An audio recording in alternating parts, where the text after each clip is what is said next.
所落来礼拜就是母亲节咯，中华有民间团体特别传好食料理，邀请绿色妈妈做伙来聚餐，希望每一位妈妈伫咧母亲节拢会当平安快乐。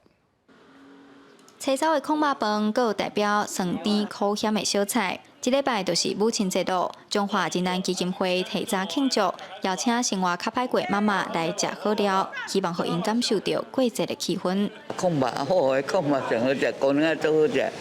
袂歹啊，种活动真有意义啊，嘛是真好啊。根据行政院2023年底发布的统计资料，台湾登记有路无厝的人是3002位，其中女性大约占13%，是弱势族群内底的少数。仁爱基金会服务的过程也发现，女性的弱势者甲有路无厝的人，因为体力、性别等等的限制，拄到的挑战会搁较侪。希望透过母亲节活动，互大众注意到因的需求，嘛感谢因一世人为家庭的付出。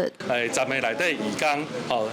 利用咱神书提供的一寡材料，煮的这上介好食的控肉饭，来甲咱所有辛苦的母亲，来甲因庆祝母亲节快乐。罐头啦、泡面啦，阮拢会尽量去帮伊找厂商，然后来募款。希望讲咱社会大众啊，若是讲